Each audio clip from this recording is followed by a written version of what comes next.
Hello guys, ಹಲವಾರು ಜನ question ಕೇಳ್ತಾ ಇದ್ರ KSET-ಅಲ್ಲಿ ಅಪ್ಡೇಟ್ ರಿಸರ್ವೇಷನ್ನು ನಮಗೆ ಅಪ್ಲಿಕಬಲ್ ಆಗಲ್ಲ ಅಂತ.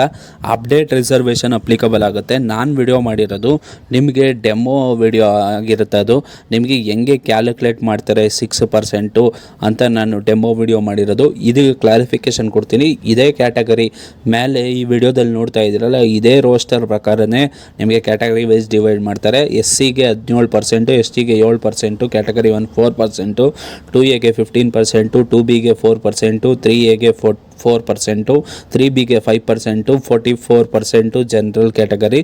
ಇಷ್ಟು ಇದೇ ಕ್ಯಾಟಗರಿಯಲ್ಲಿ ನಿಮ್ಮ ರೋಸ್ಟರ್ ಇರುತ್ತೆ. ಅದು ಕ್ಯಾಟಗರಿ ರಿಸರ್ವೇಷನ್ ಇರುತ್ತೆ. KSET-ಗೆ ಯಾವುದೇ ಥರದ ಗೊಂದಲಗಳಿಲ್ಲ.